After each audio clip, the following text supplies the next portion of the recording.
पुण्यातील महापौरांच्या बंगल्याच्या डागडुजीचं काम करण्यासाठी जवळपास 45 लाख रुपयांपेक्षा जास्त खर्च जो आहे तो करण्यात आलेला आहे।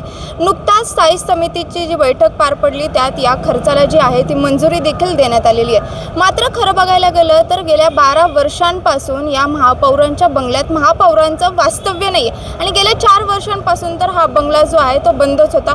मग एवढा 45 लाख रुपयांचा खर्च कशासाठी? आता यात महत्त्वाची गोष्ट अशी आहे की हा जो खर्च जो आहे तो करण्यात आलेला आहे ना तो विना निविदा काढण्यात आलेला आहे। आता प्रशासनाकडून असं कारण सांगण्यात येतं आहे की अचानकच संपूर्ण निवडणुका ज्या पार पडल्या त्याच्यानंतर खूप कमी कालावधी मिळाल्यामुळे आम्हाला निविदा काढता आलेला आहे। मात्र विना निविदा काढता एवढं 45 लाख रुपयांचं काम का, असा सवाल जो आहे तो सजग नागरिक मंचाचे अध्यक्ष विवेक वेलणकरांनी उपस्थित केलेला आहे। मी आता महापौरांच्या बंगल्याच्या बाहेरच या घोले रोडवर हा संपूर्ण बंगला आहे। दादा, काय सांगाल की विना निविदा 45 लाख रुपयांपेक्षा जास्त या संपूर्ण कामाचा खर्च आहे? नाही, मुळात कसं आहे की आता निवडणुका जाहीर होऊन 4 महिने होऊन गेले। निवडणुका काही नव्याने लागलेल्या नाहीत, त्यामुळे निवडणुका झाल्यावर आपोआपच पुढे महापौरांची निवड होणार, महापौर इथं राहायला येऊ शकतात, हे सगळं लक्षात घेऊन जे स्वप्न त्यांना आत्ता 15 दिवसापूर्वी पडलं ते स्वप्न त्यांना 4 महिन्यापूर्वीच पडायला पाहिजे होतं आणि व्यवस्थित निविदा काढूनही हे काम झालं असतं। परंतु प्रशासनाचा पूर्ण गलथानपणा आणि कदाचित मुद्दामच त्यांना निविदा न काढता काम करायचं असावं म्हणून केलेला हा अट्टहास असेल। पण 40 लाख रुपयाची कामं विना निविदा करणे अत्यंत चुकीचं, बेकायदेशीर आहे। पुरेसा वेळ होता पण त्यांनी तो वापरला नाही, ह्याच्यात चूक प्रशासनाचीच आहे। दुसरी गोष्ट अशी आहे की हा बंगला बांधल्यापासून आत्तापर्यंत नक्की खर्च झाला किती आणि आत्ता एवढे 40 लाख खर्च करायची वेळ का आली आहे? कारण तो 4 वर्ष त्या बंगल्यात वास्तव्यच नाही, कोणाचं वावरसुद्धा नाही, तर एवढा मोठा खर्च करायची वेळ का आली ह्याचं सुद्धा ऑडिट होण्याची गरज आहे।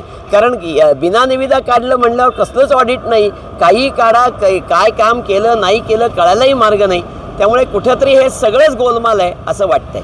बरं, आत्ता जी निविदा काढण्यात आली आहे प्रशासनाकडून सांगण्यात आले की आम्हाला तेवढा वेळ नाही मिळाला संपूर्ण निविदा काढण्याचा, पण जेव्हा महापालिकेच्या निवडणुका जाहीर झाल्या तेव्हा प्रशासन लागवट होती, तेव्हा प्रशासनामार्फत काही आपण जो काय निर्णय घेऊ शकत असतो किंवा निविदा काढू शकत असतो तसा काही मार्ग उपलब्ध नव्हता का? 100% होता ना। मोठमोठ्या निविदा सगळ्या प्रशासनानेच काढल्या आत्तापर्यंत, त्यामुळे ही किरकोळ त्यामध्ये 40 लाखाची निविदा काढणं त्यांना सहज शक्य होतं। मी तेच सांगितलं, त्यांनी हे एकतर जाणून बुजून केलं नाही किंवा त्यांचा पूर्णपणे लिथार्जी, गलथानपणा याच्यामध्ये दिसतो। बरं, आता फक्त जे एक पर्टिक्युलर कंत्राटदारांमार्फत आहे ही जो पूर्ण काम आहे ते चाललेलं आहे ते एका प्रायव्हेट किंवा पिंपरी चिंचवडमधल्या एका कंत्राटदाराला दिल्याचं समजते। मात्र ह्याची पूर्ण जी टोटल अमाऊंट जी आहे ती जवळपास 50 लाख रुपयांपर्यंत पोहोचते असं समजते। तर थोडंसं तुम्ही गणित समजावून सांगता का की 50 लाख रुपयांपर्यंत एका डागडुजीचं काम कसं काय गेलं? नाही, त्याच्यात ते जे काय म्हणतात त्याप्रमाणे फार वायरिंग बदलणे वगैरे अशा सगळ्या गोष्टी ते करतायत। मुळात वायरिंग का बदलावं लागतं 10-12 वर्षांनी मला माहीत नाही। 40-40, 50-50 वर्ष लोक वायरिंग बदलत नाहीत, म्हणजे मूळ काम खराब झालं होतं का आता मुद्दाम काम काढलं जातं आहे याचा उलगडच होत नाही आहे। त्यामुळे गेल्या 10-12 वर्षांमध्ये मुळात या बंगल्यावर वेगवेगळ्या कारणांसाठी केव्हा किती खर्च केला आणि त्याच्याचबरोबर आत्ता नक्की कशासाठी खर्च केला याची पूर्ण जंत्री ही प्रशासनाकडनं जाहीर झाली पाहिजे, तर या गोष्टींचा उलगडा होऊ शकेल। आता काय मागणी करताय बरं? एवढा मोठा खर्च झालाय, पुण्यात इतरही महत्त्वाचे विषय आहेत जिथं तुम्ही हे पैसे खर्च करू शकले असते बरं? नाही, मुळातच हे चुकीचंच आहे, त्यामुळे याच्यावर एन्क्वायरीज बसली पाहिजे की विना निविदा का काढलं, कोण त्याला जबाबदार आहे आणि दुसरं म्हणजे नक्की खर्च का आणि कशासाठी करण्यात आला या दोन्हीची चौकशी झाली पाहिजे।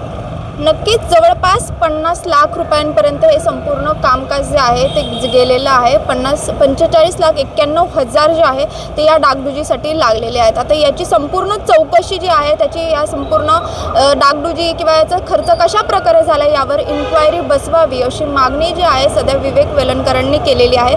मात्र सध्या तरी महापौरांचं वास्तव्य इथं 12 वर्ष नसताना एवढे पैसे तरी डागडुजीसाठी कसं काय खर्च होतात असा सवालही या सगळ्यातून उपस्थित होतो। शिवानी लकडे, टाइम्स ऑफ महाराष्ट्र, पुणे।